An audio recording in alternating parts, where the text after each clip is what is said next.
You are the very first wifey that we brought on the podcast. You know what? I'll give myself a pat on the back. But so if you watched the episode last week, this is Tanya, the lovely Tanya, AJ's fiance. Show that thing off, girl. All right, I will. It's like, hey, we gonna have her put y'all on game to how she tamed this fuck boy.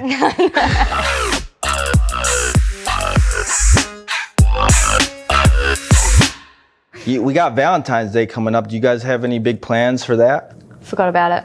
You forgot about Valentine's Day? We are the fucking worst. AJ and I have never brought each other one gift. We're so bad. Thank God. Thank God we're the same. Like, I forgot about that only because it's my birthday like 2 days before. So that's like... Oh, really? So it's your birthday and Valentine's Day? Yeah, my birthday's the 11th of Feb. And then Valentine's Day is 14th. So we'll probably just combine. Well, fucking girl, I got some good ass news for you. I got some fucking news for everybody. Ladies and gentlemen, we coming in clutch for y'all this Valentine's Day. Cause your boy got on the phone with Adam and fucking Eve. We got y'all the hookup this Valentine's Day. Adam and Eve is sponsoring us, ladies and gentlemen. Amazing. Go over there, use the promo code STRIPPED, 50% off the whole thing. Damn. Get in there, like swimwear, get you some things. Miles is hooking you guys up. And fucking, if you don't got a boyfriend, go buy you a boyfriend. Okay? Go buy one. Listen, if you having some man problems, replace his ass with fucking Adam and Eve right now. Yeah. Use the promo code STRIPPED. And you're going to get 50% off any one item, though. It's for one item. So if you want to buy more than one thing, just make multiple orders. Don't tell them I told you, but fucking just... just do it separate orders so you can get 50% off everything. And they're giving you free shipping. Damn. You really... I'm like, yo, are y'all sure y'all want to give us this? I was shocked when I said I didn't know what kind of discount they were going to give us. That's a fat discount. So I had to let y'all know about it. There's a link in the description of this episode too that will take you to the website and give you that discount as well. So check that out. Make sure you check it out. AdamandEve.com. Promo code STRIPPED. STRIPPED. Yes. Get on that. You know what? As soon as I get home, I'm going to go shopping. Send AJ a link. AJ, get link. on this. Scoot. Just so you know, Miles is hooking it up. Yes. We got y'all. So have fun this Valentine's Day. Fucking courtesy of Adam and Eve. You're going to get so many thank you, Miles. Stripped. Oh, I've already mentioned it in like our live streams a couple times. They're like, what did you guys say? Did you guys even air the episode? I wasn't even supposed to talk about it. Oh my God. until this episode. Purchases? But I couldn't help it. I'm like, hey girl, this is gonna help out your situation. Yes. That one girl's like, how do I get over my ex without using a rebound? I said, this is how you do it. Go to this link, put this in. You won't worry about his ass no more. AdamandEve.com, Hell baby. yes. What I was gonna tell you though, after you guys left, last night? Yeah, last night. I was saying bye to everybody. It was literally on our way out. They were like, we're taking some pictures in front of that backdrop. Yeah. And then they're like, hey, get in the picture. Come on, get in the picture. I'm like, no, I gotta go. And then there's a dude with them. And he's like, come on, get in the fucking picture, bro. Come on. He's like this older guy. Oh my God. Like somebody's dad. Yeah. You know whose dad it actually was? Who? Fucking Addison Rae from TikTok. You know, At Doheny Room? Yeah. You know Addison Rae? Yeah. It was her dad. Why was he I don't know. I'm like, where the fuck hell? did you come from, bro? He's like, get in the picture, bro. I was like... Did you get in? Yeah. You're like, of course I did. And he was just lit, having a great time, vibing with everybody. Damn. I was like, this is random as fuck. What? Very. I wonder who invited him. He's cool with all the kids. Everybody loves that guy, apparently. Right? Dad's night out? Yeah, fucking, that's going to be AJ one of these days. You're going to see him in the club at 80 years old. God. I know, just still. Good. With his black shirt and those ripped jeans. Yeah. Literally. Loves it. He just loves the atmosphere. He does. He but you know what? He is very good about networking through those types of environments. Every time I'm out with him, he's always meeting so many people, and I'm like, bro, you're like so good at networking. I wish I had like that's a skill. Yeah. You know? You know what it is? He has like no shame. Like he literally walks up to people and was like, what's your name? Here, put your Instagram in. Exactly. What do you do? Right away. I mean, I know his spiel by literally now. 2 seconds in without even like What's your name? Yeah, literally.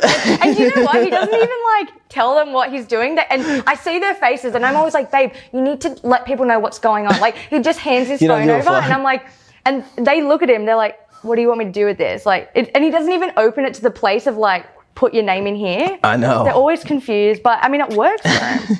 And then he's like to me, why don't you like network more? I'm like, I feel very uncomfortable. That's how I am. I'm exactly the same way. I'm like, bro, I can't walk up to random people just like that. I know. Like, but you're good at it. You're comfortable with it, and you make some great connections. But through doing that, I know. And I'm like, honestly, it's a gift. it's great because honestly, even when I meet connections through him a lot of times, there's so many people that like I'll meet, and he's like, oh, you know AJ? You know AJ? I'm like, how the fuck do you know AJ? Everyone knows AJ. AJ is the fucking man. I'm like, yeah, fucking. Trust me. I know AJ. You know what it is? He like makes everyone feel like he treats everyone the same. Yeah. Like the way he is with you, and he's known you for I don't even know, forever. Yeah. He treats like the person he met last night. Like he treats everyone the same. He like talks to everyone the same. Yeah. So I think he just kind of like makes people feel at home. I don't know. Like makes people feel like they've got a friend in him. Which is that how you felt when you first met him? Well, I mean, kind of. I mean, should I start from the beginning? We're going to get into it. We're going to get into everything, Tanya. Listen, the people like, want to know. They've been asking. I'm dead. Have you seen some of the comments we've been getting? First of all, I've seen a few. The feedback has been overall like really great. Good. I'm glad. You know, I was really happy with that episode, like how much he opened up. I've never even heard that depth to him. Like in all the years I've known him. And he's like literally, we're consider each other best friends. Yeah. But I literally have never heard that in depth. Yeah. And I was just like, wow. I was really proud of him for like, you know. Me too. Opening up like that. That side of things don't really get the light much. Right. So I think opening up that conversation, I think it was really awesome. Yeah. No, actually, that was like the thing that I immediately gravitated to when he mentioned that when we were talking on the phone, trying to figure out, okay, like what are we going to talk about? What's some topics we could talk about? He brought it up and then I was like, yes, that, because that is real as fuck and it needs to be talked about. And then we could use that as like a kind of a starting point and then elaborate on everything else with that context. Totally. I mean, it's a big part of his life, you know? Right. And it definitely would have affected him the way he navigated himself in relationships and how like he was with me. So yeah, I think it was great. I think everybody has like a story to some degree that affects how they look at guys or girls. And, you know, like we've said this before on the podcast, it's like nobody's born a fuck boy or a fuck girl. Like there's like a villain origin story to everybody. You know what I mean? Some shit. Yeah, maybe. You know?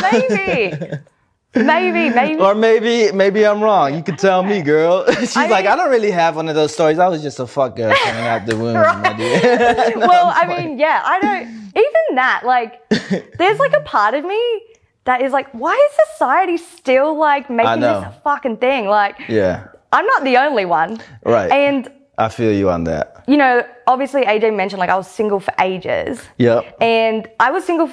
There was a few things AJ mentioned that timelines were a bit off. You know, date lines were a bit off. I knew there was going to be some sort of. Yes, I mean he did a great job. But I was single for 5 years, and like I truthfully, Miles, like not once in those 5 years, and I know you understand what I'm saying. Not once in those 5 years did I go, damn, I'm missing something. Like I really, like truly didn't feel a lack in my life. And I think that was because my priorities were obviously work, like my goals, my career and all that stuff. I loved it so much and I loved the way I pursued it. So that filled me up. And then I had a really great like friendships, like I had great social friend groups, circle here, and you know, family also. Yes, yeah, and that like plays a part because that's like exactly like me, like what you're talking about. Totally, friends, family, you know, a passion, a purpose, and it's just like okay, like I'm feeling the fulfillment through that. Totally, you know? And me time was like. it's precious to me. Still my number one, honestly. Right. Like, I love alone time. I love it. I love it sick. Like, I swear, Miles, I remember, like, mid of my single years, like mid in those 5 years, I remember like waking up in the morning, like getting my coffee, and my friends have like boyfriend drama, and I'm like, I'm so happy, like I'm so happy. I like truly, like genuinely sipping my coffee, the birds are fucking chirping. I'm like, life's so good, like it can't get better. So I really didn't view. I don't even think I thought about it. Like truly, it wasn't like, am I like? Should I? It was nothing. Right. And then when I would engage in like, you know, adult hangovers. Partaking.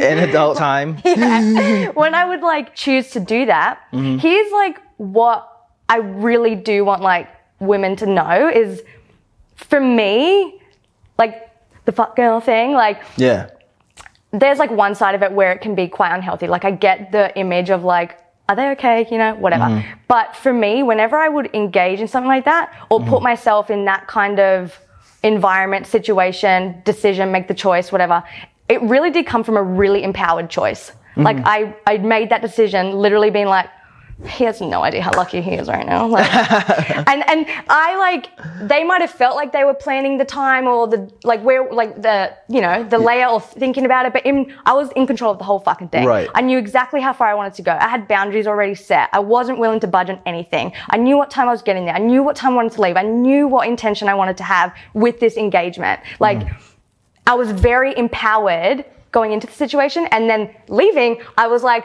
woo, I'm a baddie.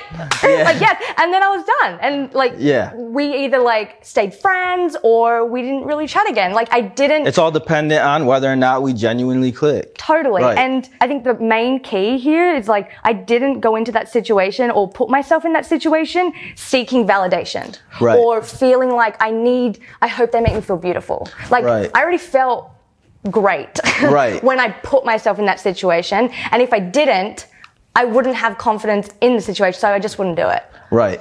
So that's my like fuck girl vibe, is like, it was very empowering to me. Right. I think like when I think of a fuck girl or a fuck boy, I feel like deception plays a part in being considered a fuck girl or a fuck boy. You know what I mean? Like not being upfront. Not being upfront or misleading them, giving them mixed signals, making them think that you have different intentions than what you really do. You know what I mean? Totally. Just to get what you want. That's a fuck girl or a fuck boy. Obviously, that occurs more from guys. Male species, yeah. Right?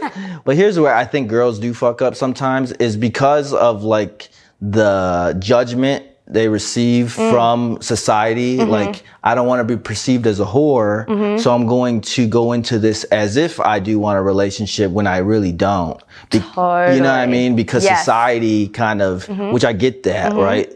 So let me at least entertain this as if I'm interested in something beyond just sex for the sake of not being labeled this or that, right? Totally. And that's a really good point.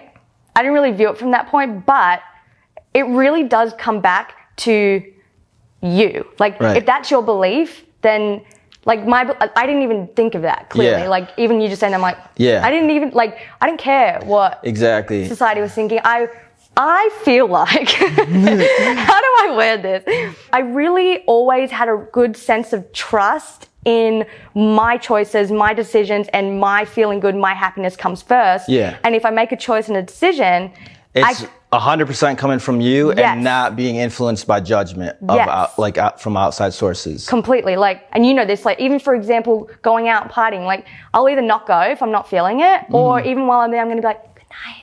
Okay. Have fun, guys. Like, I have no FOMO. I want to go to bed. Keep having fun. I'm going to leave. Like, I have no FOMO. I just do what makes me feel good, because when you don't do that, you will have a lack of confidence. Like in that moment, you will feel like, I'm here, I don't want to be. It's disempowering. You're not happy. You're not feeling good. Now you're like pissed off, and then you're frustrated, like, or you're sad. It just doesn't lead to a good place. So I think your point of like, I think it comes back to you. Like, what are your beliefs? Why do you have that belief? Right. Or why do you feel like that? Or, you know, like, how can you make this empowering then if it is something you want to do? Like, how can you change the story? You tell the story. Yeah, the perspective on it is everything. Yeah. You know what I mean? It's and being solid in yourself. And that plays on like being happy alone. Being solid in yourself, not being affected by outside judgment is a part of how you get to being happy alone. Yes. Right? And then when you are entering into like different relationships or situations or whatever, like would you say that helps you just like be authentic to who you are, like not giving a fuck about what their thoughts are? And it can go like with every aspect of your life too. Like you being truly happy with who you are in a relationship, with your career, with friendships, with the job. Your happiness is not conditional of your external reality. Like, and if it is, you're gonna be unhappy quite often because things happen. Like even in a relationship, you're dealing with another human. Like if you're relying on them for your happiness, your fulfillment, your validation, and you can't give yourself that, you can't find within yourself like how great you are, and you can't see how powerful you are. You need someone to show you or tell you. You're going to end up in shitty situations. But you're going to end up disappointed. You're going to end up needing them to put you back together, you know? Yeah, because you're not in control. You can't control anybody except for yourself. You can't control other people. Yeah. You can only control yourself. So as long as like you're solid in yourself and that happiness or that fulfillment is coming 100% from you, then you could take everything else that happens on the outside like with a grain of salt. Exactly. Because you'll always know like, oh, I'm good either way. Regardless of what direction this shit goes. You feel me? Shit. I do. I know you feel me. Do you know what I want to touch on with the fuckboy situation? Yeah. I honestly feel like if guys were just up front and just fucking honest, like we could avoid a lot of situations. Yeah, and it's just again, not only that, like not giving mixed signals. Yeah. Because a guy could say, "Oh, I'm not looking for anything serious," and that plants the okay, cool, this is gonna be casual. But then you start doing all the boyfriend, girlfriend stuff and start fucking cuddling a little too fucking intimately. Little spoon, and kissing foreheads and shit. Gone too far. Nah, you crossed the line with that forehead kiss. You fucking crossed that line. That's why I always tell the ladies, Damn the forehead kisses. Protect your motherfucking forehead.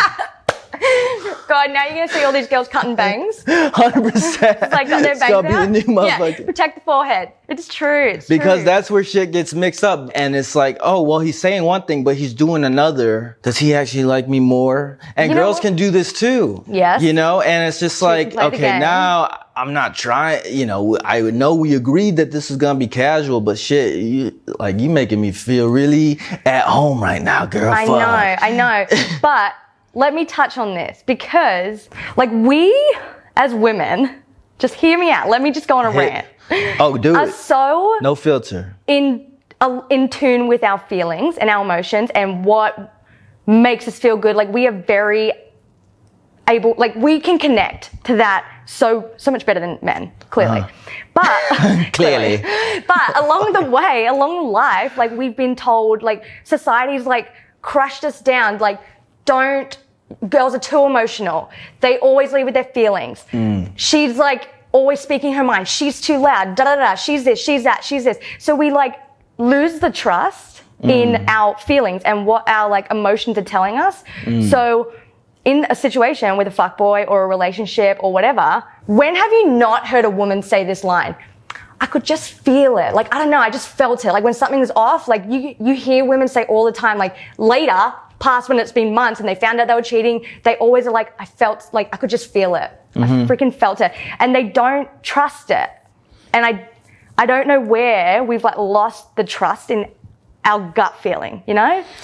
Yeah, that's I hear exactly what you're saying, but there's so many different angles to that answer. I feel like that could come from a lot of different things. Yeah. What society's saying, something that happened in the past, how you were brought up. Yeah. You know what I mean? Like, true. There's a lot of things that could affect your trust with that. Totally. I mean, but you make a really valid point in that you do need to like be able to trust that. Because what ends up happening is we feel something. Yeah. We know, like, I've personally, like, thankfully never been cheated on, thank God. But I've had plenty of friends who have, fucking gone through this shit. And even when they're talking to me about a situation, let's say we haven't figured out that they've been cheating on or whatever. Even when they're talking to me about it, I'm like, you know, that sounds weird, right? Like, you know, he's acting off, right? And they always know. Like, not once are they like, no, he's fine. Like, they always know, and we're like so brilliant that we rationalize why we're like, you know what? He's having a bad day. He's having a bad day. It's okay, but he sent a good morning text last week. Like, it's totally fine. We rationalize it, but we always know. Like, we always fucking know. Yeah. Well, I mean, it depends on like how well you know this person, because you got to know everybody goes through like funks and you know, ups and downs, stress, work, whatever, you know. So it's like how well do you know them during those periods when they are going through those situations, you know? Because that's like one thing I know about myself. Like when I'm like heavy stress, like any of my close friends could tell you this about me. Yeah. Especially like when we were on tour. Do not talk to Miles in the fucking morning. Don't talk to him when he's dealing with shit in the vent. Fucking leave his ass alone. If you got something that you want to address with him, you need a vent. Catch him when he's in a good mood. Like, you know what I mean? It's just like, if you know the person, it's like, okay, this isn't even how they normally act when they are stressed or when they are going through a funk. Okay, nah, there's something up. Then, you're valid in that feeling. Just like keep it at arm's length. Totally. Like, don't get your feelings involved until you know the person. Yeah. That's like kind of what I've been preaching lately is like, don't get your feelings involved. Don't even start dating this person until you know that person. Yeah, I mean, I agree. Like, man, there's so much, isn't there? We got a lot to cover, girl. Let me intro the episode. We already gave them a little bit of a fucking masterclass and just in the warm up. This is just a warm up, ladies and gentlemen. Shit, we about to get into it. Yes. Well, shit. Ladies and gentlemen, welcome back to the motherfucking Strip Down Podcast. Yes. We got a first here tonight. A first. You are the very first wifey that we brought on the podcast. You know what? I'll give myself a pat on the back. But so if you watched the episode last week, this is Tanya. The lovely Tanya, AJ's fiancée. Yeah. Show that thing off, girl. All right. I will. It's like, hey. Flick it. We gonna have her put y'all on game to how she tamed this fuck boy. But this is fuck boy taming 101 right here. Should I write a book? You should write a book. Is that in my path? Maybe. Well, we're gonna get into like everything from the start to the end, and like even your mindset going into it, how you got to the place to where you were completely happy alone. But before we do, fucking do me a quick favor. Take 2 seconds out of your time right now and hit that subscribe button so we can continue to protect you from this motherfucking chicanery that be happening out in these streets. Chicanery? The motherfucking chicanery be real out here. And also one other thing that we like to do every one of these episodes is give some shout outs to the fans. The ones that be showing us love, you know, they be on the gram shouting us out, tagging us in their stories. Even a bunch of your friends been posting our stuff, I heard. Yep. That's crazy. I know, right? You've gone worldwide. Are they from Australia? They live there? Yeah. Well, actually, 2 of them were, One's in Vegas, but I was like, shut the fuck up. There's Miles on my friend's story in Australia.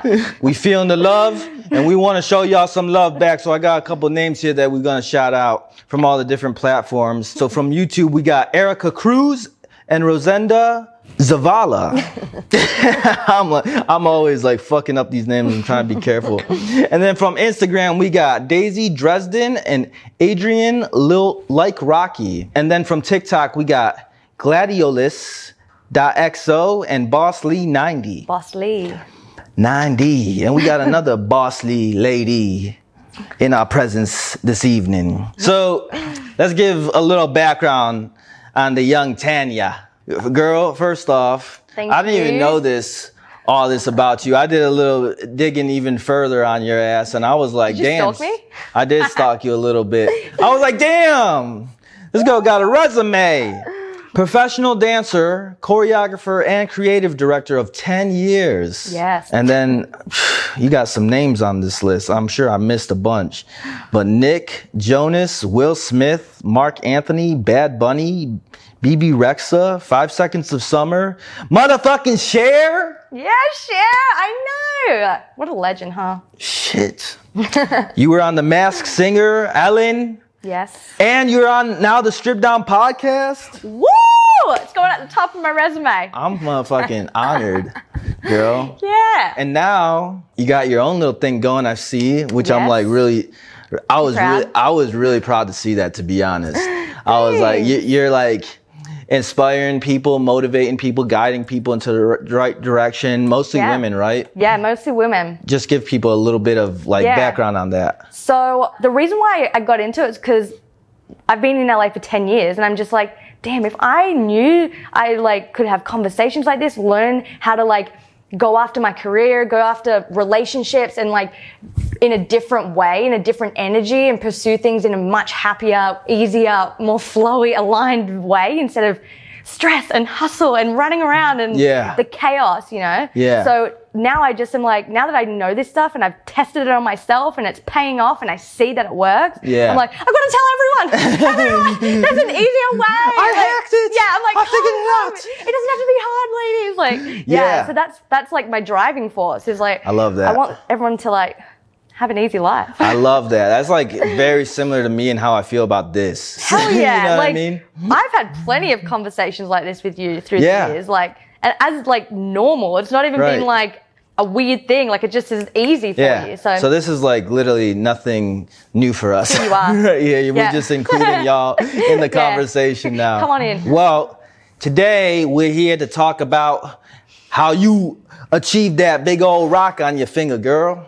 Yes. And I'm really curious about you, even just for myself, like being that person. Just for myself. Because what you described about how you felt about your life during your single days, like being so happy, like I know there had to be some sort of uncomfortability even getting into a relationship because you don't want to disturb your peace. The transition. Right? Miles. So now like this is partly for me too, y'all. Listen up, Miles. Take a seat. How did you do this? Fucking where's the cicadery glasses? Get your journal. Get your journal. Yeah. But yeah, let's get into all that. I guess let's start with how you and AJ met. Okay. Right? Yeah. And then where you were at that point, mentally, mindset wise, meeting him, what was your thoughts on him going into it? Let's just all right, how'd y'all meet? Here's the funny part. Like now that you like really know how I was, I mean, you already knew that anyway, but like now that we've really discussed how I was before I met AJ, I met AJ 2019 in January. Right. And that Christmas, so like I went home for Christmas and then I came back and met AJ. But when I went home for that Christmas, I'd been single for 5 years. I was 26, about to turn 27. And for the first time ever in my fucking life, I was like, well, not ever in my life, but ever in those 5 years, I was like, you know what? I might be open to date. Like I had that thought and I was like, I might be open to like giving up some of my schedule and allowing some time. Like I already was kind of ready. You know? And I know AJ spoke in the podcast to you, like he had done all his like personal work. And before he met me, he really came from a different place. And I'm sure you can attest to that, knowing him before and like after. Yeah. So I think like the timing was just right. Yeah. But get this. So right before I met AJ, like I love a good journal. I'm a big journaler. But anyway, like a week before I met AJ, I wrote in my journal, like kind of open to like date, you know, just being like a girl. And then I was like, I'm open to date, like January 5th. And then I wrote like, I just know like whatever guy I meet is going to be of a certain caliber because certain standard because I'm only available for like great relationships. Like I already knew that. I'm not available to just date anyone. Right. So if you're going to free up that time, give up that space, give up that, you know, personal time, your me time or whatever, you're going to make sure that it's going to be worth like a nice person. Like it wasn't just a hot guy. That's an important thing because like when you have that happiness alone, it's like being the bouncer at your own dope ass club. And you're like, you can't get in unless you motherfucking dope. Yes. You know what I mean? So true. And then if you come in here acting a fool, we kicking your ass out. Get out quick. ASAP. You ain't fucking up the vibe in this motherfucker. No, absolutely not. So I met AJ, obviously you know this story, but I was working, Jazz and I was performing. Yep. We were chilling, like checking it out. Literally, I had just moved here and we're like oh, they're having a jazz night. Okay, that's cool. Let's just like check out what this is about. Yeah. And we're literally just casually sitting there, and he was just like Instagramming the atmosphere. That's just him. That's, you know, like, oh, this is dope or whatever. It's a nice environment. And then I guess you were walking down them stairs, and then he did a zoom in on you, like, oh. I wasn't even meant to work that night, which was the funny thing. Like, I got asked to like go work the next week, and I was like, nah, I honestly just prefer to like work that night. So I'm glad I did, because met my man. But I got home from work and was looking at the W hashtag, like to see any videos, because I was kind of new to the show and I wanted to just like see how you looked during the performance. Totally. I just wanted to like scout some footage. Anyway, I find this video, Miles, that is literally like stellar footage of me, like zoomed in, like great footage. I'm like, I look fabulous. Like, who's the cinematographer? Who filmed this? And then I went to his IG page and I was like, he looks kind of fun. Right. He looks interesting. So I sent him a DM, slid in the DMs, and I was like, cool. Yeah, I did. That's how you do it. Slid in the DMs, no shame. I was like, hey, cool video, that's me. Yeah. And later down the line, he actually told me, I don't know if he called you or Vinny, but he told me he like got super excited and called one of you guys and was like, the dancer girl just texted. Yeah. He did tell me about it. He was like, well, his version of excitement is like, bro, you know, he's so like, he always just chill. Keeping it calm. He's like, dude, you ain't gonna believe it, bro. Like, he just doesn't ever bring stuff like that up. So I'm just like, oh, that's dope. Yeah. Right? And so what happened from there? He was pretty chatty Cathy immediately. And you really caught his interest. And honestly, so we actually, I think in the podcast he said we ended up meeting up 2 weeks later, but we met up like the next weekend. So it was only 1 week, but he was on my case like every day, messaging me, morning, what are you up to? Blah, blah, blah. Tell me about your day. What are you up? Like, where are you going? Who are your friends? Oh, you're from Australia. Tell me the things. Like, he was just like, zoom, zoom, zoom, like, coming in hot. And how'd that make you feel? Well, look, he saw me. Like, he physically saw me, right? You didn't see him. I didn't see him. So, and you know what it's like? Yeah. When you're in an app or something, like, there's no like spark. You're just talking to someone on your phone. Right. So to me, he's just the dude on my phone. So I was responding because, again, I had shifted my mind and I was like, I'm open to get to know someone. Right. I wasn't like, don't fucking ask me anything. Like, why are you asking about my family? Right, I wasn't like, I was open for the conversation. So I was engaging and I was like answering. And I will say one thing in LA that I had never experienced before, like meeting guys in LA was a lot of guys don't ask you like a lot of questions. Like, and I hate that. I hate it. It's like my pet peeve. Right. Like, when they just talk and talk and talk about how freaking fabulous they are. I'm like, okay. So he was actually being curious with you. Yeah, he was like not shy at all. Wanted to know everything. How long, like everything. He was so interested in me. So it was like flattering. Like, I'm just talking about myself. I'm like, oh, he's like really listening. Hey. Fellas, write that shit down. Let her talk about herself. Yeah, ladies love to talk about yourselves. Ask questions. And I remember, like, even before him, like, when I would be in these conversations with guys and they're just talking about themselves, which is fine to an extent, obviously. Yeah. But I was like, he's really not going to ask me anything about me? Like, even just, like, what's Australia like? Like, in my mind, I'm like, it's not that hard to ask questions to girls. Were you asking him any questions back? Yeah, for sure. Like, I'm always curious. What kind of questions were you asking him? Oh, you'll love this. Hit me. Come on, we gotta let these ladies know. Okay, wait, you'll love this. So, how big's your dick, motherfucker? Dick pic now. I need to know before I invest any more of my personal time with your ass. Low key, I definitely asked for a dick pic. Did you really? Yes. Bold as fuck, girl. Yes. What the fuck? I did. Tanya, wow. Let's go. I did. I don't ask that too. This is before you guys like. Nah, it might have been after, but we definitely weren't official. Gotcha. Because he didn't give me one, and I was like, Really? I need to see what we working with. He didn't Hey, do I'm it. all for it, girl. There you go. I did ask She's doing some thorough investigation. She is very protective of her time. I gotta make sure this is worth it. No, yeah, I definitely didn't ask before I met him. I didn't ask before I met him, but Okay, so after you guys got intimate. yes. But in that first day of us texting, right? He's like, wow, like you're a dancer. What is that like? Blah, blah, blah, blah. And then he goes, I'm a dancer too. Right. And I literally, Just a different type of dancer. Miles, I literally was like, I know, you probably took that as such a fucking insult. Like, do you know how what I dare said? you? I wrote back, I'm like, no, you're not. Like, no, you're not. I'm a dancer. You like, are no, a you're not. stripper. I am a dancer. You are a stripper. I was You're so like, blunt. that I is was too don't much. think so. You take too much pride in that fucking Yeah. term. I get it. That's so funny. Yeah, we spoke back and forth for a week, and he was very, very, very on me. Persistent. Yes, but not in like a I was turned off. Like I was. Flattered. Yeah, I was, and I hadn't spoken to a guy like knowing like my past. I hadn't like done this. Like I hadn't been up at night texting someone and like. The bar is so fucking low, fellas. Come on. I know. That's Literally, it. But the thing is, you did find him attractive. That's why you were willing to entertain it, right?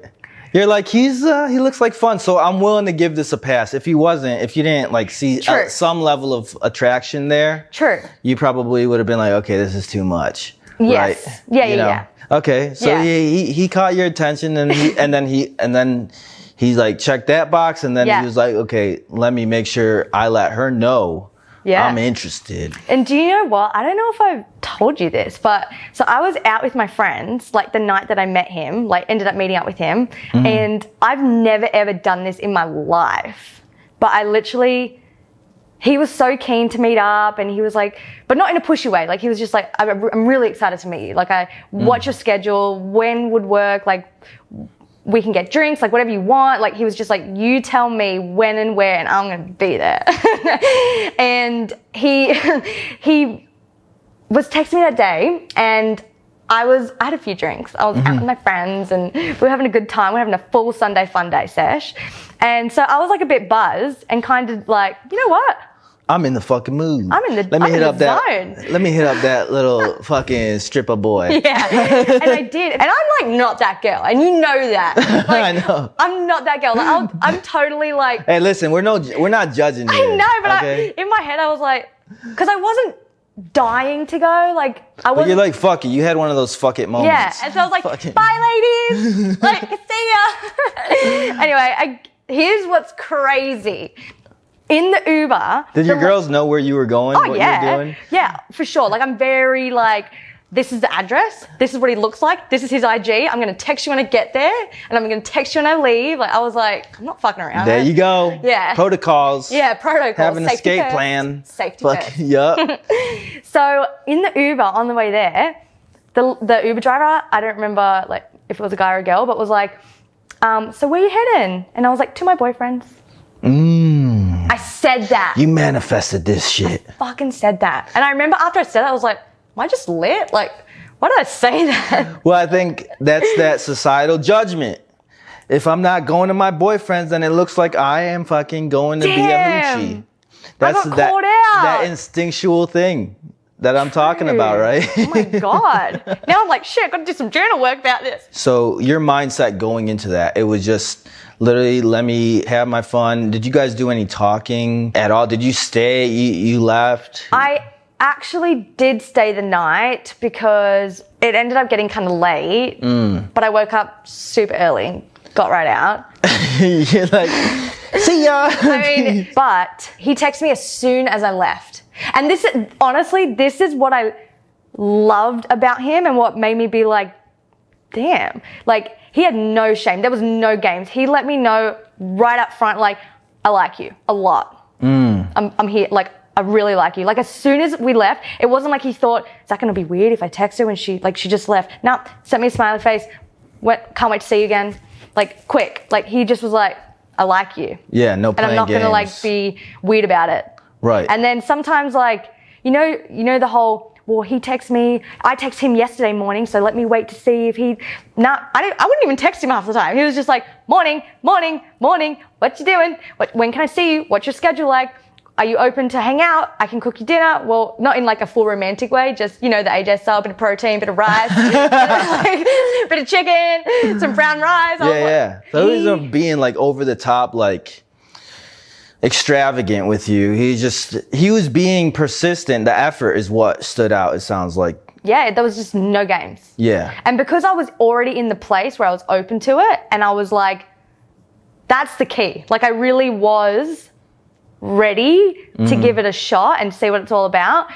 And obviously so was he. Like, he was ready for something serious. He was ready to like really show up for whoever he dates next. So it was just good timing. Right. But let me point something out for the ladies listening. It's like when the guy is at that place, he's going to do that type of stuff. Like, he's going to make the effort. Like, the effort was there, clearly. Even though, like, the effort wasn't extravagant in any way. Like, he mentioned that, like, you guys didn't really go on, like, a dinner date or anything like that. No. For, like, a few weeks or something like that. But it was the effort in the form of consistency, checking in on you, wanting to get to know you. Yeah. You know, I think that gets discounted too much. Like, that matters. That's a big indication of like a person's interest. That's more of an indication of a person's genuine interest than some sort of fancy dinner date. 100%. Right? If they just take you on a dinner date, but they're not interested in you, the dinner date means shit. Means nothing. Right. I'd rather not. It's the effort that matters the most. 100%. You know? And I wasn't being that available. Right. And you had your own priorities going on. And not on purpose. Like, when I met him, I was really busy. Like, I really was. Yeah. Like, I had a crazy schedule at the time, so I couldn't see him all the time. Yeah, you were doing your own thing. You stayed focused on your priorities. And honestly, that was the thing that he was attracted to, you know, about you. He mentioned, like, the fact that you are an ambitious girl. He sees, like, you inspired him low key, like in a big way, you know, and he was attracted to that. And he's like, I want to be like on her level. And if I, like, this is somebody that can elevate me. And for people listening, if you listen to some of our previous episodes, this is exactly how Rome describes his wife. Yep. She elevates me. She adds value. She makes me better. Like, I could see, she inspires me. Like, she motivates me. I love it. I'm attracted to that. Not only am I like physically attracted, but like, what's going to be the thing that makes me want to be your like boyfriend, partner, life partner. Like, that's gotta be there, right? Like, that goes both ways. Like, if you don't see that in him, how he can elevate you, you're like, okay, beyond just the physical attraction, like, this relationship can't just be about sex. Yes. Right? You know what I mean? Correct. Like, if it's gonna be a relationship. Yeah. You know, otherwise it's just a friends with benefits. Totally. Shit. So ask yourself this. If y'all in them situationships, are y'all elevating each other? Yeah. And you know what? It comes down to like your standards, not in like relationship standards, just like what you allow, what you don't allow, what you put up with, what you don't put up with. Like, if you're going to put up with a guy that's not texting you for 3 days after you had like a romantic dinner and then you feel shit, but then he's like, hey baby, come over, then like, why would you allow yourself to feel like the yo-yo, you know? Like, yeah, I didn't feel any of that. There was no games. It was just like, I'm down for you. When you're ready, let me know. From him, that was the energy you were getting from him. That was the energy I was getting. I definitely showed him the same, but he was very man about it. What do you mean man about it? Like, really taking the initiative. Gotcha. And it doesn't sound like it sounded like he understood. He did. Your situation, so he didn't take anything personally from you, like maybe not texting him right away or not being available to hang out. And I think that's an important thing to point out as well, because that's him respecting your boundaries in a way. And if his intentions weren't respectful of like who you are, he would get pissy about that type of stuff. Or he would get annoyed with it and then like give up, like stop putting in the effort. You know, but he's willing to like understand and see, oh, that's why I'm not taking this personal. This is who she is. It's like, or whatever. But if I didn't give a fuck, right, I wouldn't give a fuck. And I'd be like, nah, you're So right. That's a true. fuckboy mentality. No, I'm not. I'm just gonna go to whoever's giving me what I want right now. Yeah. You know, that's the biggest indication. I always say this, pay attention to how somebody respects your boundaries. And that's one example of it right there. Woo! Wow. Wow. It's not rocket science though, right? No, it's true. Do you know what? Like, bottom line is from the get-go, he made me feel so special. He made me feel so desired and wanted and like valued and just like, he really just put me up on this pedestal and was like, he made me feel so special. I don't know. So I was just like.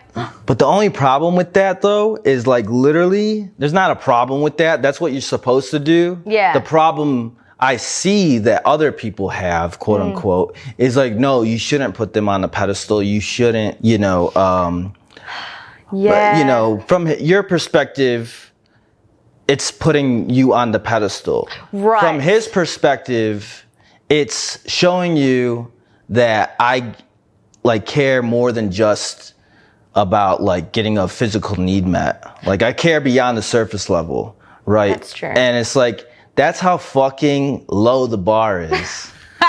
That you, God, it's true. you know what I mean? Like, That's how low the bar is. I fuck with you. Yeah. Is, oh, he's putting me on a pedestal. I just fuck with you. Yeah. Like, you're dope. I enjoy your time. I find you attractive. I fuck with you. Yeah. And that's being received as, he's making me feel so special. Bros, the bar is low. The bar is fucking Bar is low. low. He was consistent. But the thing is, you were reciprocating, I was. you know, when you could. Yeah. So this is just to play devil's advocate. Yeah. For the dudes listening, if she's not giving you the time of day back, she's not reciprocating like within reason, you know, then don't waste any more time because you're just, For sure. yeah, because then that's an unhealthy dynamic right there. Yes. Right. But I and think vice too- versa. That goes both ways. I agree. He was just so consistent. And I obviously showed him and communicated, like, I have a super busy day today. You might not hear from me much, but I'll hit you back before I get to bed or whatever. Like, I was very communicative too. Gotcha. So when you met him, what was your perception of him? Be honest. You can be honest. Did you think he was a fuckboy?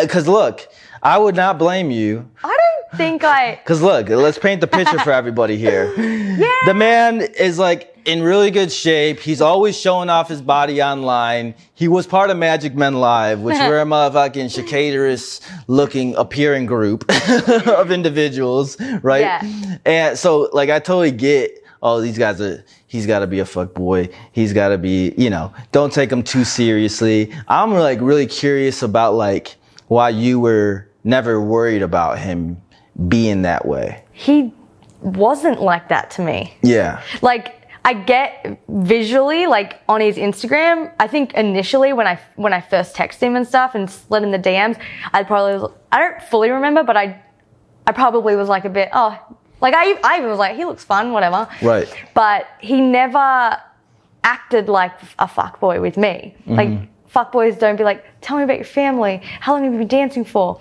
Why do you love it? That's your passion? Like, you know, like he didn't show me that. And here's something that was important. The way he was in the beginning of like the texting and like checking in on me and all that, he's still like that today. Hence why the trust was there from day one and it's never gone anywhere. He's never dipped. It never went away. He's never like made me feel like he's lost spark. Like we have a great relationship because we're both so consistent with each other still. Like, you know what I mean? Yeah. Like, so the trust has been so solid. Yeah. So solid. Like never once have I ever said, what's your password? Never once. Show me your phone. Never once. Where are you? Like, are you with someone else? Like, never. And that's because of the consistency. Yes, consistency. Yes. And you know what's funny? Like, when he would go out, which would sometimes drive me nuts. Yeah. Like, sometimes drive me nuts.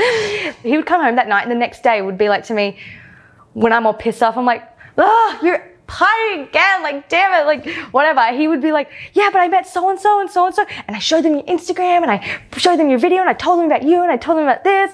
And at first I was like, yeah, right.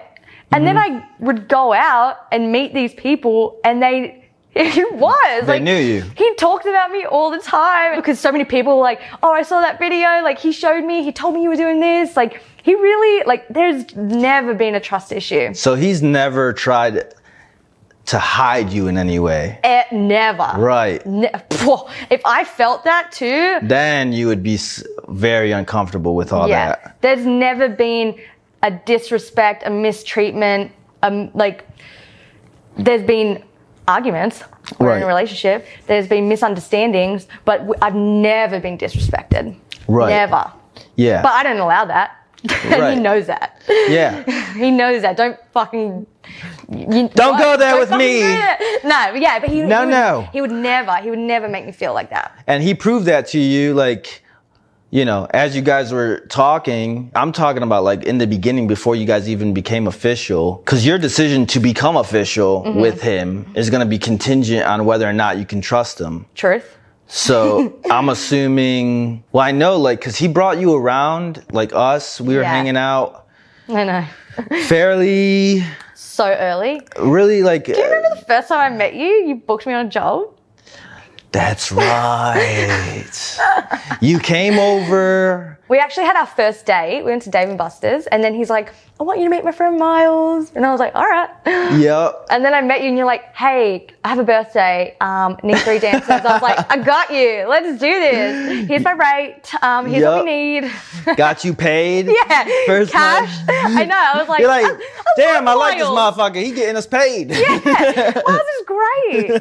Yeah. That's right. I forgot all about that. Yeah. And then, but then, yeah, you were like hanging out with us on a consistent basis. I know. Yeah, we all got so close. I mean, I love you guys. So did that like help build more trust with you? I'm just like trying to think from your perspective. Yeah, I mean, he didn't hide me from you. Like, he didn't hide me from you guys. And when I was around you guys, like, we've always been very affectionate.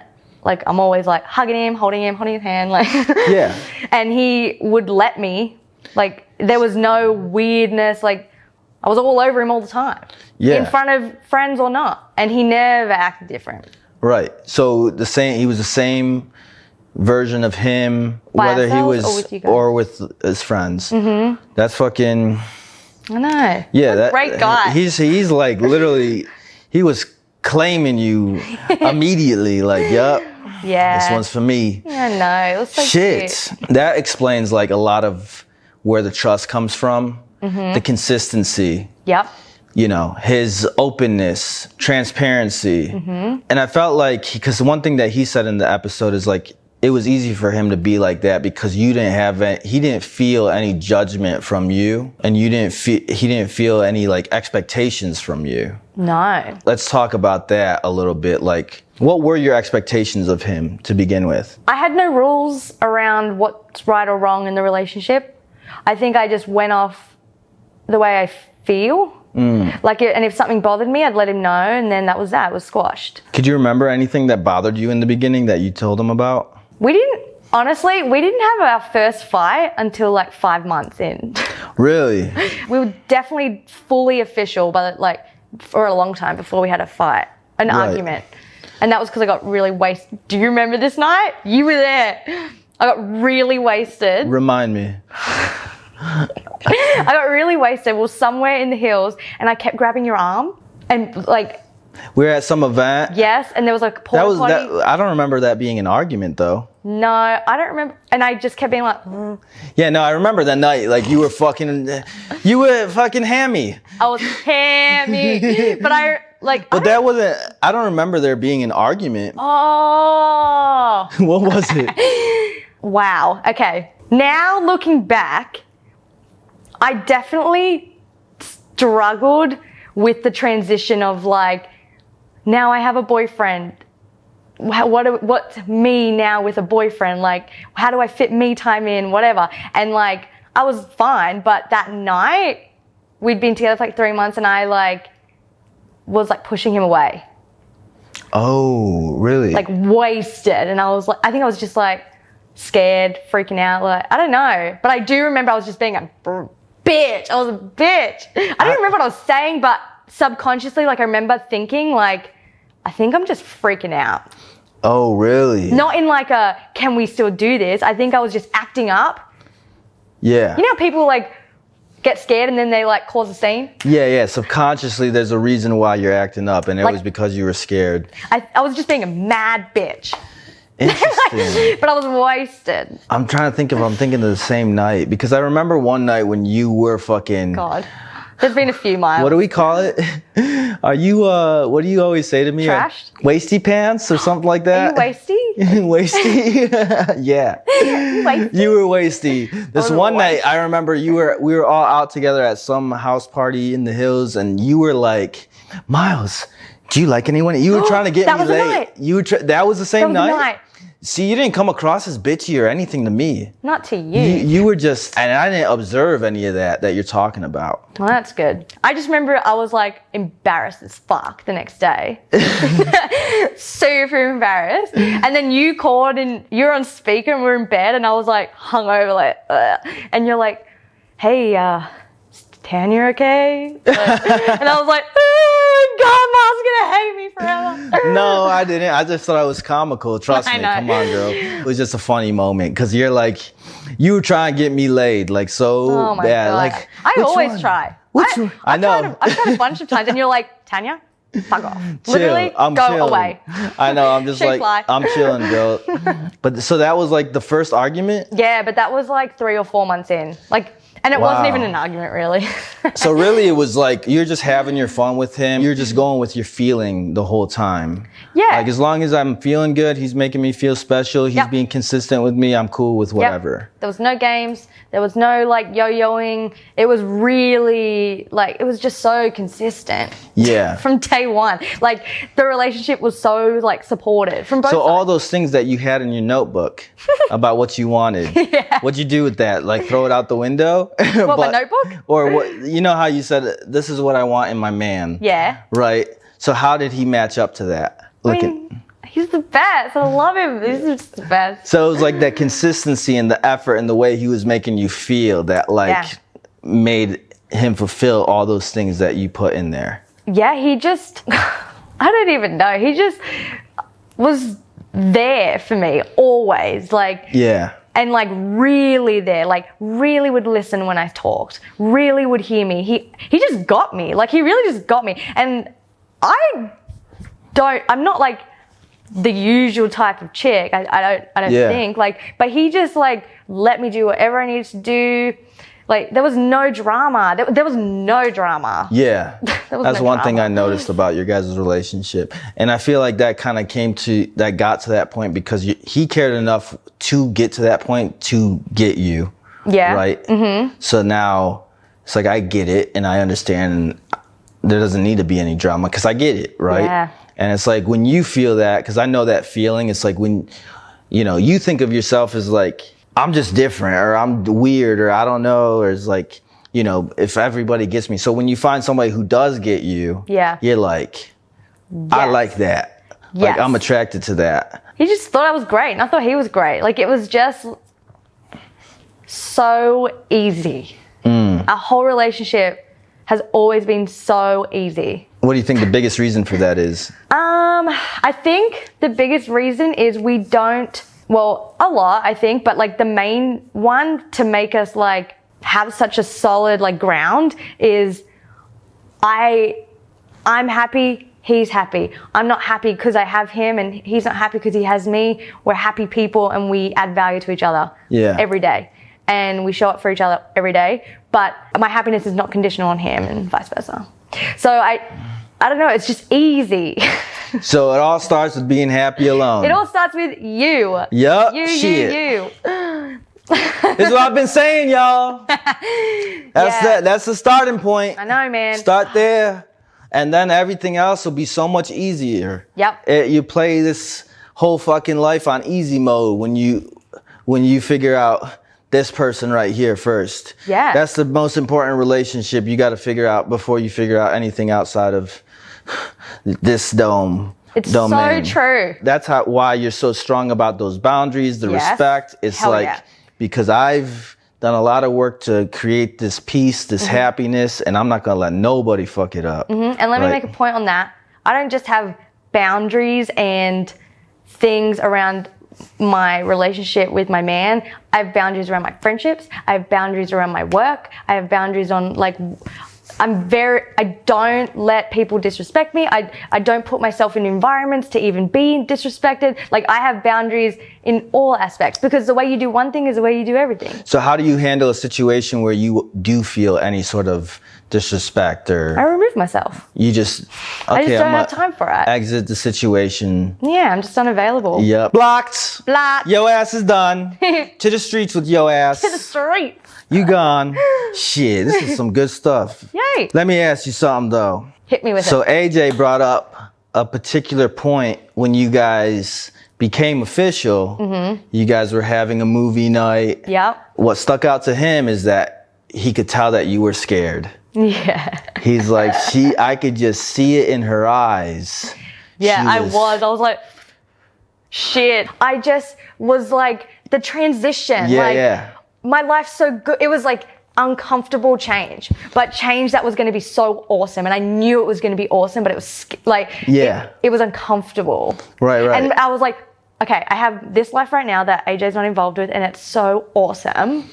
And this is going awesome, and this could potentially be the best thing I've ever had in my life. I had one foot in my old life and like one foot in me. I'm like, I don't know. Like, it was stressing me out. I was literally like, I can't have the chat. But it wasn't anything to do with him. It wasn't like I had a question mark on him. It was just like, am I going to lose me? How do I balance this with me, my work, now a boyfriend that I'm not going to commit to a relationship if I'm not going to like show up 100%. I'm not going to just half-ass a relationship. Yeah. I'm going to say yes, and I'm going to be like his girlfriend, and we are going to like do this shit. Yeah. How much did your life change after you guys made it official? Because I'm assuming in your head, you're like, oh, this is like a commitment, almost like a job that I have to invest all this time, additional energy, additional. I think guys think this, girls think this. Yeah. From what you're describing, how much did it actually change? A lot. A lot? So you were investing more time? It did change a lot, but it was because I was agreeing to it. Like, it didn't change a lot with me not wanting it. Like before we became official, in my planner for the week was my rehearsals, my work, my jobs, spend time with AJ. Like, I had him in my planner of like when I allow him, like where I can fit him in. But I was like, I'm not going to commit to a relationship where I'm just like fitting him in wherever. Like, he needs to, I want to commit to him properly. So can I show up for him the way that I like want to? Gotcha. But I remember him saying, I don't want to change you, and I just want to add value to your life. He's like, that's it. I don't want to change you. And I remember being like, that I can handle. Like, I'm fine for some value added. So the situation that you're describing almost sounds like the situation that guys feel. Yeah. Like all that, I'm afraid of commitment, or I'm not ready for commitment, or I don't think I can be in a relationship. It's like, it was me. Did him saying that, like, hey, I don't want to change you, I don't want to change anything about you, like, I want to just add value to your life, did that help take away some of that stress that you were feeling? Totally. Like, I was like I remember being like, all right, are we doing this? Right. But then you were the one that like made the effort to put in additional energy, time, and all that. Definitely. It wasn't him like saying, no, now that we're official, I need this, and that. No. It was like no, I'm good with being official with you. The same exact way you are was his perspective. Mm-hmm. Yeah. But you're like, I'm cool with you being cool with that, but I want to give you this, and that. I remember like a month, I remember like a month into our like officialness. So we'd been to dating. Well, yeah, we'd been together like 2 months now. I was talking to my friend Chelsea, who's like been with Stefano forever. And I was like, I'm exhausted, not like with the relationship, but like my work's so busy. I'm like trying to like balance, like having so much energy to like date. And then I'm like, I'm trying to schedule a me time. And I'm like, I don't know where I can fit it in. Like, I'm tired. I need a nap. Like, fuck. And it was never in like a way of like, oh, I don't know if I can do this. I was just like struggling with like, how do I fit me, how do I still find what works for me? Like, where's my me time with, like, where do I fit it in? And then obviously moving in together was like a whole nother transition for me. It was like, where do I find my me time? Like, I do my mornings. I was like, which corner can be my me corner? and do you know what? Whatever I needed, like, I mean, he's so chill, but I'm always like even now, obviously we've been together for a long time, but I'll be like, putting my AirPods in, don't talk to me for a while, like, and also vice versa. Like, I just had to like be okay with being like, babe, in the morning, I like really need like my me time, which was fine because he sleeps in anyway. So I was like, oh, perfect. So you communicated it. Yes, I was like, this is what I need to feel calm. Yeah. To then start my day and then like whatever. Or like, I'm going to go on a hike by myself, whatever. Yeah. And he never gave you any sort of questions about it. Cool, whatever. Like you want, like, he's cool with whatever. Like, he's cool with that whatever. suits your lifestyle and your comfort zone. Yeah. And that's what I feel like. And you're the same way with him, it seems like. You know what I mean? Like, you're cool with whatever. And I feel like because he's cool with whatever, and the trust and the foundation's there. Yeah. So that makes you guys more cool with whatever. Like, where's she going on this hike? No, yeah. Like, you know? he wants me to be the happiest I can be, and I want him to be as happy as he can be. And whatever he needs to do that, go do it. And whatever I need to do that, I'm going to go do it. Fuck. You guys built a really solid foundation. Yeah. And I feel like everybody has like this feeling like one person in the relationship feels exactly like you. You know, but I feel like AJ... He just knew how to handle it. on point. Yeah, he just knew how to Like, handle it. I'm cool with whatever. I will adjust accordingly, or I'm happy with whatever you're capable of giving me. Yeah. You know what I mean? But that's because he was confident in himself. He didn't need me. Y'all back to that point. Y'all were both solid. Yeah. Alone. Yeah. Yeah. And happy by yourselves. That part. One of the fans asked, and they're very curious about this. And actually, AJ brought this up when we were talking as well. Because I asked him a question of like, what do you think makes her trust you so much or not be insecure with you?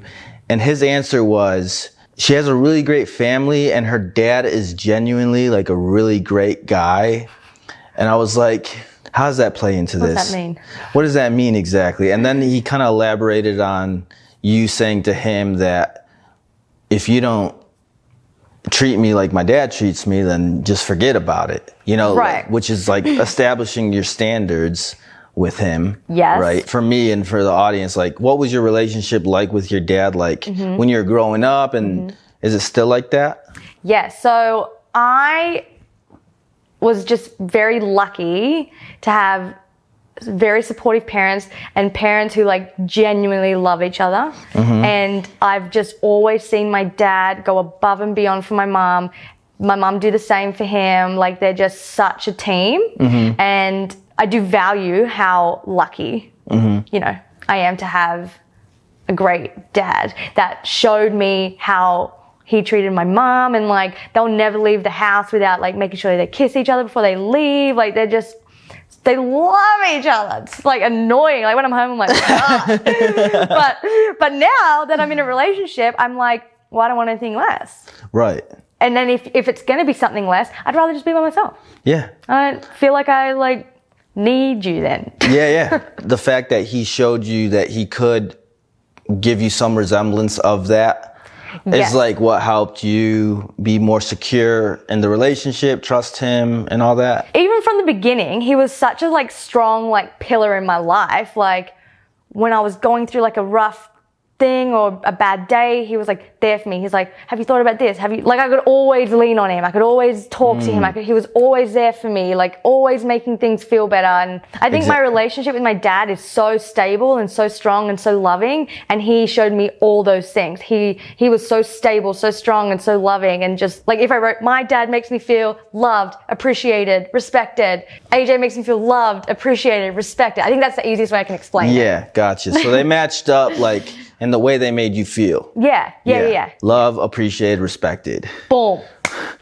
Bingo. What else do you need? Fucking, this shit is not really that asking too much. I know. You know what I mean? I think it just takes, again, it all circles back to the guy gotta be fucking in a solid place, happy alone. The girl gotta be in a solid place, happy alone. And then it becomes way easier. Yeah. Right. And like, there are those moments of the transition, like you're talking about, but like, that doesn't become as difficult as a process because of the fact that he's solid. Totally. Himself, you know, if he wasn't, oh my God. it would have been, it wouldn't have, like, it wouldn't have worked. No. It would have been chaos. Yeah. You know, he would have been, no, where are you? I need to see you. Or if you're not making time for me, he was just super, no, you're good. I understand and all this. Yeah. So it was like, y'all were both in the right place. Right place, right time. Thank you, W. Thank you, Jazz Night. Yup. Woo! Yeah. Right place mentally. Yes. That's- God. That part. That part. Wait, I wish I had a mug. I want to cheers you with that part. That part. I need to get a guest You know, mug. That's a good. mug. That's a good fucking point. Write it down. Are there any tips that you could give to the fans about figuring out whether or not like you can trust a guy? Like any red flags or? I think we kind of touched on it. It really comes down to like consistency, effort, and respecting of boundaries. this. Actually, yes, got a tip. Hit me. If you're ready to like date someone serious and you really want that dream guy or you want that relationship, want to get married, whatever, and you're looking for that like person and you know that, you're telling people that, you're journaling about it, I want to meet the man of my dreams, but you're going on dates with fuckboys, something's not matching up. So you have to take responsibility. You have to be like, okay, well, what's the version of me do I need to be that gets my dream man? Yep. She doesn't go on dates with like random schmoes for a free dinner. She doesn't do this, like whatever it is for you, like there's a responsibility Yep. that you owe to yourself. Well, then I'm not allowing this. Right. What does she not do? She doesn't engage in crappy conversations, or she doesn't engage in conversations that make her feel like shit. She doesn't engage in relationships that make her feel like a yo-yo. Like, Yep. what does she not do? And you stick to those standards and you Yep. don't budge. There you go. And let's clarify something. Because to play devil's advocate, Yes. don't date a fuckboy. Well, wasn't AJ a fuckboy? But his actions weren't. His actions weren't. Right. And that's what Yeah. defines an actual fuckboy. If we go back to what I was saying, but like in the beginning about like what a fuck girl is and what a Yep. fuckboy is, it's like when the actions and the words don't line up and the consistency and the effort's not there. But a fuckboy could show you some of that consistency in terms of like, I want to get to know you and I want to like, I'm really interested in you. Right. But his actions and how he respects your boundaries are going to tell you his intentions, right? Yes. Because sometimes there'll be guys that will do all that stuff because they really want to get to know the cookie. 100%. Yeah. You know, they'll say what they gotta say, they'll do what they gotta do, but you gotta watch his actions and match them up to his words, right? Yep. Now, like you in particular, when you were first meeting him though, you were very clear about your intentions as well. You didn't really have any expectations. You weren't like you wanted what you were going to get. I'm not even thinking about what your intentions are. I just know enough about you that you're like interested in me, making me feel a certain way. And I'm interested in that. But, okay, now that we know my history and where I was mentally and then where I was mentally when I met AJ and like open and I was ready. And where we know AJ was, my intention with even engaging in the conversations, I was already showing up in a different me. I wasn't still the fuck girl. Right. And he was showing up in a different him. Right. So there was the intention behind, even though yes, we initially hung out the first night and did whatever, like even though that was like our first connection, my intention was like, we'd already spoken so much. He knew where I was from. He knew so much about me. We talked every day. Like I wasn't in that place where I was just going to hook up with anyone. Like I really did feel like, even though we did hook up on the first night, I felt like I'd built a connection with him already. So the intention behind us meeting was at a different level than I was at 6 And if months things earlier. would have, let's say you woke up the next morning and he started to drop off in any sort of way, how would you have felt about that? I mean, I don't think I was attached or like by any means had expectations at all. But I don't know. Knowing me, I'd probably been like, But Right. No, like straight up. Yeah. But yeah, I don't know. I don't think I would have I don't think it would have rattled me. At all. No. No, and that's good. And I like that because like if you are going to do that, because like that's the biggest thing that I say to like warn girls about, because there's a lot of weight put on that in that moment and you don't really know how much you actually know about them. So if you're going to put weight on it, like then really make sure you know this motherfucker, right? That's the safer route to go. Yeah. Whereas like if you didn't put the weight on that moment, no. really, and it's like, okay, well, if this goes either way, I know I'm still gonna, I'm good regardless, whatever. I got what I fucking wanted out of your ass anyway. Honestly, like I think for me it was like a test. Like I was like, because I'd been single for so long, so I was like, what is this like? Do I even like it? Am I ready? So I think I was just like so playful in the way I was engaging with it all. I wasn't so like I'm stressed about it. Yeah, I didn't put pressure on myself or him. That's good though. That's like key. So okay, then 2 years later, was like marriage in your mind at all throughout this whole process, like straight up? No. You didn't care? No, I always wanted to get married.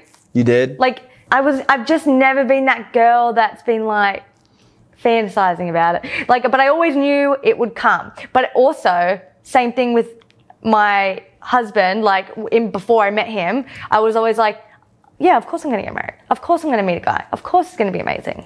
And that's what I got, because that's what I was just like expecting. Right. Yeah, I'm going to get married. I just didn't worry about it. Right. It was just like, for sure. And you weren't stressed about it, and you weren't like making it huge on your priority list, it doesn't sound like. No. It wasn't even in that fucking journal of yours. No, it wasn't. Your schedule. No, in my schedule. No, yeah, he asked me, like we definitely had spoken about like engagement or like marriage, like we definitely spoke about it, and clearly we were very in love and like heading down that road, but it was never like pressure or anything. Rings came up in our conversation and he was like, what kind of ring do you like? And I remember being like, I have no fucking clue. Like, holy shit, I don't know anything about rings. I was like, do you know anything about rings? And we were both like we were so hopeless. So then he said he planned this. We went to get coffee. We were still in lockdown, so it was last January. So LA was still in lockdown, and we went to go get a coffee and like take a walk because nothing else to do. And I don't know, the jeweler was open, so maybe we weren't in a full lockdown, but anyway, we're walking along Ventura, and then there's a jeweler, and he's like, let's go in. He said he planned it. He said he went to that coffee place on purpose, took a walk on purpose, like he knew. So I had no idea. We're walking, we're walking, and we went into this jeweler, and this guy was like an old man, family-owned jeweler. No one was in there. I think he was a bit bored, and we were like, we're looking for engagement rings. And he was like, okay, what are you looking for? And I was like, no clue. And he got so stoked. He was like, sit down, take a seat. And then he like whipped out this blanket and he laid it down. He was like, okay, we've got this cut. We've got this cut. He like loved it. And I literally was like, so this is before he even like asked the question, or you guys are just like we were chatting about it nonchalantly, and then he's like, oh, let's pop into this jeweler shop and see what that's all about. And then this guy has a whole presentation for you. Low key, he called him, fucking set it up. I don't think he went that far, but the guy was super stoked we were there. He was really cute. But he's talking about all these cuts, right? And I put on the first ring. And I've never fucking tried a ring on. I put on the first ring and I'm like, I love it. And that was it? No, it actually wasn't. I was like, oh, I love it. And the guy literally was like, well, wait, like, chill out. He's like, let me get her a more expensive one. Yeah. Because I was like, I don't know. That was too easy. I've never had a diamond on my hand. So Let's see how big we can get it to go. Totally. He's probably slick. But then he put out another one. We were looking through styles, and literally every ring I put on, I was like, love it. Love it. This is great. It's just something shiny on my hand. That's all I need to see. Yeah. But honestly, then he started talking about like cuts, this, clarity, blah. And I was overwhelmed, Miles. Like, I was like staring my future in the face, and I think he was like a bit overwhelmed too. He's looking at the price tag though. Yeah. He's like, fuck. No, go with that cut. That cut's actually better. I was fucking sweating. I remember being like, oh man. And I was like, you know what? I think we need to like wait. I think we should pause, like, thank you, like, we're gonna come back, think about it. And we walked out, and I don't remember what happened right after that, but that was in January. Mm-hmm. We didn't talk about it or go see another ring for 2 months. What? Okay, so, but at least you got like that time to mentally process it. Yes, so I am so grateful that I was a part of the ring process, because I feel like it would make sense to me, like, to have this discussion as a man, before I go drop a fucking bag in the jewelry store. Can I make sure we on the same page, girl? You know what I mean? Let's have a chat. And then from your perspective, you wanted to mentally process it, and then of course the added, like, I want to be able to pick my own ring. Yeah, you know what I mean? Yeah, if I'm gonna be rocking this thing, I want to have some sort of say in it. You know, we didn't plan it to be like that, but I think because I genuinely had no clue of what I wanted, like, truly, I think he kind of like needed me to like give him something. Yeah. So it ended up me being a big part of it. But after that first day, obviously now I'm like, okay, well, we're definitely going down this route, and holy shit, I'm getting engaged. And then the transition happened again. There's so many things, Miles. Like, so it's just a constant transition process from from Miss Independent to Miss Partnership. And do you know what? It's not even any negative. It's not anything negative. It's all like growth. It's all different phases of me. Yeah. And it's all like, it was never bad. It was just like, I'm not gonna mess this around. Like, I want to make sure I'm really gonna show up for him. He deserves, if he's going to commit to me in this way, he deserves me committing to him in this way. And I want to make sure I can give him, like, I want to make sure I'm ready to be that me. Gotcha. And I don't know if any other women go through this, but I'm sure there are. I honestly don't think that your way of thinking is uncommon as you think it is. I think it's actually more common now than it has been, like, ever in history. Yeah. Because of the level of like independent women there are. I can relate to the way you're feeling in a lot of ways too, you know, because I am protective of my energy and my bubble, my thing. And it's like, okay, yeah, that is a transition. How did you process that? How did you manage that? I can't wait to watch you go through this. Like, I can't wait. I'm going to be front seat with popcorn. Well, see, here's the thing about me though, is like, there's no doubt in my mind that if it's gonna happen, it's gonna happen or whatever. But at the same time, I'm like not married to that outcome either. Interesting. You know what I mean? Yeah. Like, I'll be good either way. That's the best way, because then it can happen organically. There's no force, there's no pressure. Right. You just fall into this love. Yup, you just say, and then it's gotta be the most, otherwise it's not gonna be allowed. Yes. You know what I mean? I feel like we're very You similar, feel me? Miles. Hell yeah, I feel you. You see? That's my whole attitude about it. And it's just like, not desperate for anything. Yes. You know what I mean? I'm good. I don't need any fulfillment of loneliness. I'm not even desperate for a nut. Like, if you fucking with my peace, my bubble, like, oh man, it's the bubble.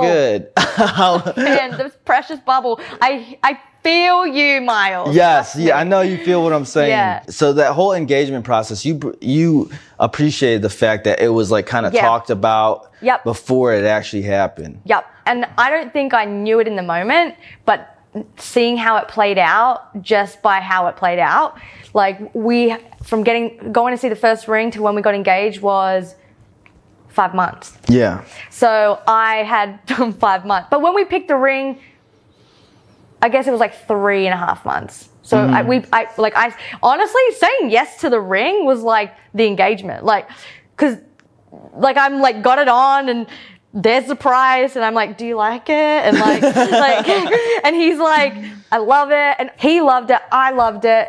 And then I was like, I think this is it. And I was like, she was like, so is this a yes? And I was like, yes. I was like, oh my God, did I just get engaged? Was that the yes? The yes? That was the yes. So I honestly felt like that moment of saying yes to the ring was like, it was really special. That's exactly like kind of how he described that moment. Oh, when he actually proposed? Yeah. Yeah. He was so nervous, and I was so thrown off by it. Really? Okay, so tell me your side of that whole experience. Okay, well, so by this point, I'd done my mental work. I was like, okay, I'm getting engaged. Oh my God. I'd gone through like my like holy shits, whatever. It had hit you. Yeah, it had hit me hard, taken me out, brought me back up, ready to go. Like, fucking in and out. And then, so now I'm like, woo, put it on. Like now I'm ready. I'm fucking in the zone, right? I'm like ready to be wifey. And then, so we planned this trip. We didn't talk that we were getting engaged. We didn't like bring it up like that, but I'm like, I'm totes getting engaged this weekend. Like, I obviously knew that's what we're doing. Like, why would we go to this 5-star resort in Laguna Beach, like for no reason? Yeah. And telling my friends, I was like, I think I'm getting engaged this weekend. Anyway, we go to Laguna Beach. I thought with my whole heart and soul, like I truly was like, oh, he's going to do it at dinner because we had a really fancy reservation and he wouldn't tell me about it. So I'm like, oh, totes proposing at Din's. And know it's coming. Like in my head, I'm like, hee, okay. And then, so the whole day I wasn't stressed because I'm like, it's going to be at dinner. And we went down during the day. He's like, let's get a glass of wine and walk on the beach. And I'm like, love it.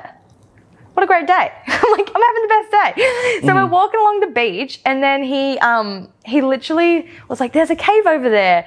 Let's walk through it. And I'm like, all right. So we're walking around and then the cave comes up and there's like the ocean kind of crashing into the cave. So you have to like get into like hip thing to get through it. Oh, and really? I was like, let's do it. You guys got into the water. We ended up not, but he walked me over there to do it, to like go through this cove. Gotcha. And he was like literally like this one. I was like in the water being like, come on, let's do it. Let's go in. And he's like, I don't think we should go in there. Like he was being so weird. And I was like, maybe he's hot. Like maybe it's just a bit warm. And I was like, all right, well, no worries. Let's keep walking. We'll go back the other way. It's all good. And we're walking. He's like, I just remember being like, what's wrong with him? Yeah. Is he overheating on the beach? Like I had no fucking clue. He's having a full-on panic attack moment like you were having in the jewelry store. Yeah. When you were looking at the rings. Yeah. It was all hitting him at that moment. Big time. And find out, like, he had this ring just in his pocket, no thing. So obviously he didn't want to go in the ocean. So he's like literally freaking out. And I was like, what is wrong with you? And then he takes me up into this rock. And then I have my wine glass like in a cup. And then he like turned me around. He like took my wine cup. And I literally was like, I blacked out. Like I don't even fucking remember really what happened. Because I was so proud because I thought it was dinner. Yeah. Like I knew it was coming. And I thought he threw me so hard. Yeah. So I was like, I was freaking out. And then he gets on one knee and I'm like, the sun's like beaming in my eyes. I was like, what the fuck? And then I really don't remember. Like I fully blacked out. Both of you guys blacked out. It sounds like, because he said the same exact thing. He's like, I blacked out, bro. I fucking do. I remember seeing the ring and the ocean like sparkled off and I was like, oh, better than I remembered. Like, wow. Yeah, it was the best fucking feeling, man. Like it was the best day. Like I've never felt so much like, I don't even know. Like euphoria. It was just great. Yeah, it was fucking crazy. Wow. I know. And then at dinner I was like on the biggest high. Like it was nuts. Did you guys like have any sort of conversation after that? Like, wow, this is real. This is happening. We were both just like beaming. Yeah. Like we were just so happy. I mean, we still are. That's so awesome. Fucking nuts. I know. My parents knew. He asked my parents, which was really important to me. And I remember asking my parents, like, the next day, I'm like, did he ask you guys? And they said he called. He FaceTimed them and, like, had a chat with them. And I was like, oh, that's so intense. Fuck.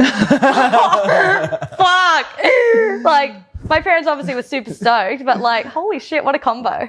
So they gave him the seal of approval? Yeah. Did they always like feel good about him? Yeah, I think because like there was no reason not to. Like I was so happy. My life just kept getting better and better and better and better. And like, you know, you were saying I inspired him, but he really inspires me too. And we really like one level's up and I'm like, whoa, shit. Oh my God, he's so inspiring. All right, well, I'm up in my game. I'm gonna like really just boom, and then like I'll level up, and then he'll be like, damn, all right, well, like we don't really talk about it like that, but our actions show that, you know, like. There's a healthy, almost like competition happening. Yeah. But it's like in a healthy way where you guys are pushing each other, inspiring each other. Yeah. To like, all right, sweet, we're both on this climb together.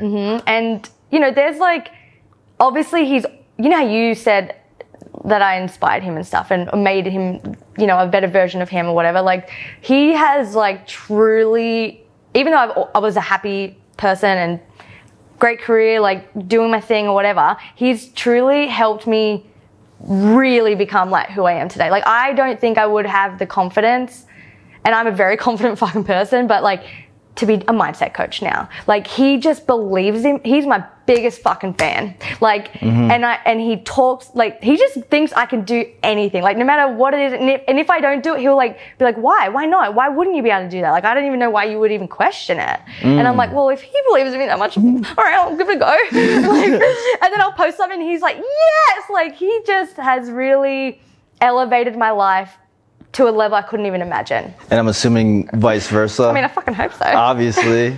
No, I mean, like I see it. I'm like an outside kind of, you know, I'm watching this all happen like from a third person point of view. Like I'm not too close to it, but I see him constantly going after his goals and constantly really about it. Yep. And I noticed that from him even before he met you. Yes, when he started his... When he made his move out here, Yeah. and he started his own little thing out here by himself, like, I was like, yo, bro, you are not the person I expected for this to be happening with, because he was so, like, carefree on tour and, like, so, like, just not giving a fuck about anything. And then I'm like, bro, wait, what are you doing? You got your own business going? You learned how to do this, that, and the other thing? Like, that's stuff I do.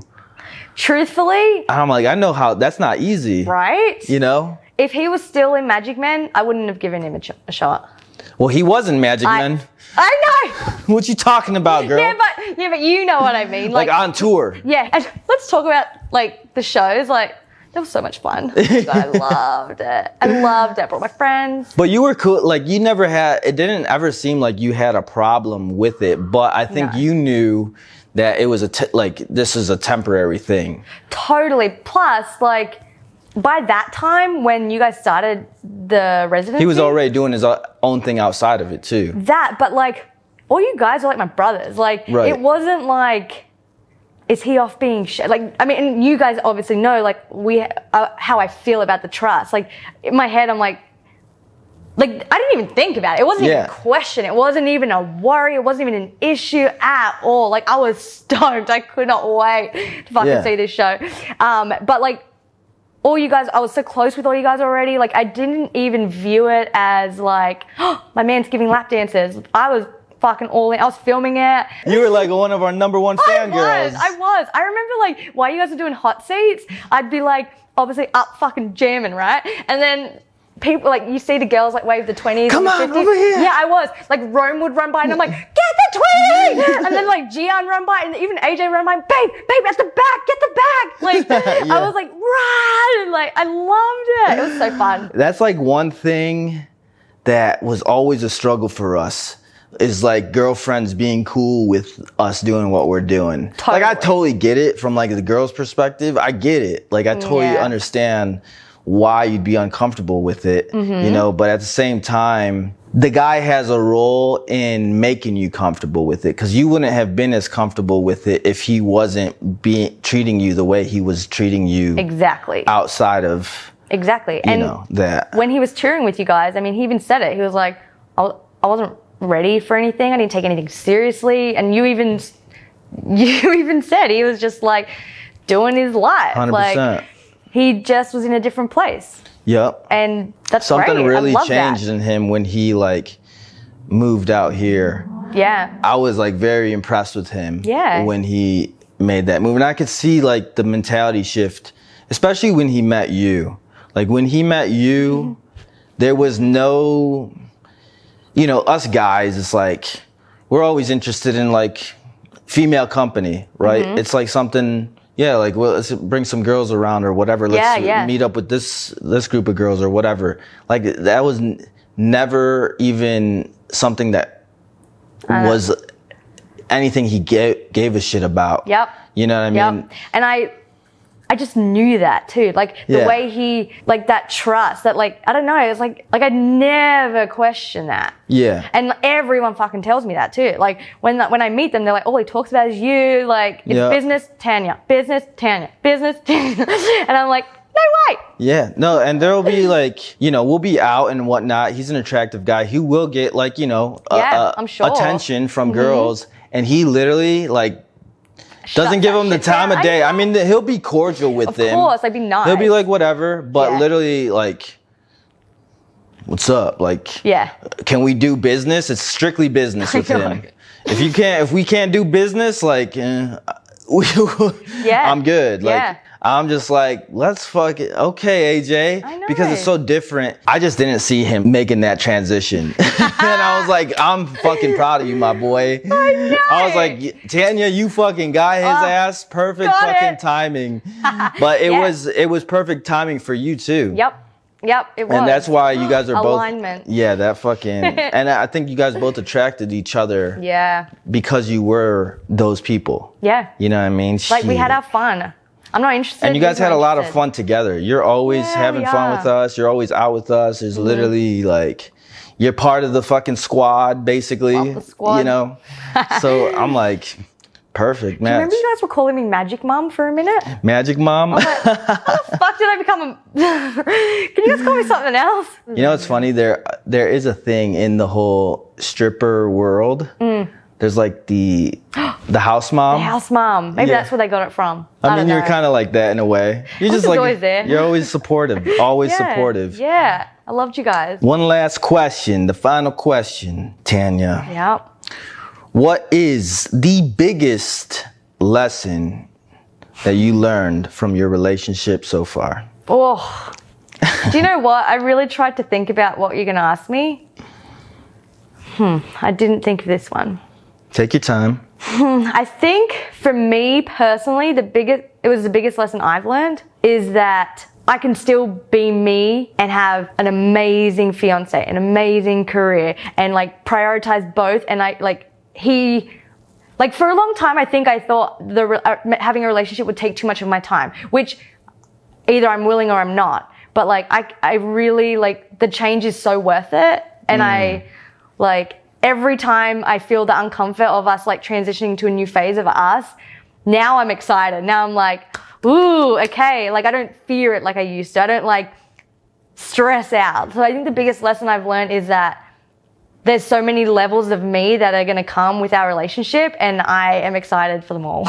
Yeah, he described that exactly the same way. Yeah. You don't remember? Shit. He's like because I asked him what he was, if he was afraid of y'all. He mentioned like you guys, people change and what you want changes. And then I said, are you ever afraid that you're going to change or she's going to change? And that's going to, you know, have you guys going, you know, different directions. He's like, no, because we've already gone through them changes together and we've always come out on the other side in a better place. Always. So now, instead of having anxiety about those changes, I get excited about those changes, which is exactly what you just said. Oh, shit. Soulmates. What? You guys, I know. That's really good. If I could give like an outside perspective, it's like, I was literally going to say something along the same lines as like being comfortable, being uncomfortable. Yeah. Oh my God. Right? Love that. Being comfortable, being uncomfortable. Yep. And like the reason you can do that is because you have such a solid foundation that you could always fall back on. Right? And now it's like all those changes and all that discomfort makes it way easier to go through that. Yep. And not fear it as much and like be excited for it, because one thing that my parents would always tell me is like, go for it. Like when I was building my business, building my, career, is like, go for it. Like worst case scenario, what you ends up right here where you started this whole thing. Exactly. And what the fuck is so bad about this? He's like, you live in comfy here. Yeah, I was like, okay, I ain't moving back here, but like, I hear what you're saying. I feel what you're saying. And just go for it. Cause like worst case scenario, you end up right where you started, which was never a bad place to begin with. Oh, you know what I mean? So fucking true. I love that so much. Yep. So that again comes back to starting with you. Motherfucker. How many times we gotta say this shit? It all starts here. Yeah. Being solid alone, being happy alone, finding your own happiness, having that foundation solid. So now it's like so much easier to go through all these things, go through all these uncomfortable moments, not fear it so much, not have so much weight on all this. And like, even if it is scary or different or uncomfortable, it's like, okay, let's bring it back to worst case scenario. Yep. I go back to being comfortable anyway. Yep. Life hack. Life hack. Life motherfucking hacks, baby. I love it. That's what we do here. Giving yourself a round of applause. I hope y'all found value in this. I know like bringing on the wifey has been an ask of the audience and the fans and the listeners for a while. Yeah. So thank you so much for agreeing to do this and being so open with us and being transparent with us. And where can people find you and check you out? You can find me on IG at TanyaJane90. 90. Tanya Jane 90. Go check her out, ladies and gentlemen. She's doing some dope shit over there. I mean, your mindset, where you're at, how you got to where you're at, I think a lot of people can relate to you. I hope so, you know, a lot of the independent women out there. I feel like I learned a lot from you. I'm literally taking so many mental notes. Okay, I gotta be ready for the change. Gotta be comfortable ready for the change. Comfort in the uncomfort. I gotta schedule these. I gotta schedule these ladies in somehow. Yeah. In the planner. Put them. I actually do that. I already do that. It's always in my calendar. Yes. We're so alike in that way. Fuck. It's funny as hell. That's why I'm like, this is really helpful information. I know there's some of y'all out there that can relate to this as well. Yeah. Good. So I hope so. You just gave the blueprint. Yeah. For all the Miss Independents out there. Cute Miss Independent. Yup. Hopefully if you found some value in this episode at this point, you could honor us with a subscription. Tap that subscribe button if you haven't already. Didn't I tell you to tap that thing in the beginning? You didn't tap it yet? Tap it. I hope we proved ourselves so far, shits. Woo! Well, let us know in the comment section too, anything that you took away, any follow-up questions that we might have asked. You know, we could try to follow up on maybe like an IG live or something. Cool. Yeah. Love that. And yeah, ladies and gentlemen, that's all we got for y'all this week. We appreciate y'all being here. Yeah. And we will see y'all later. Peace. Woo! That was fucking awesome. Boom. High five. Yes. You fucking killed it, Tanya. Oh my God, my legs.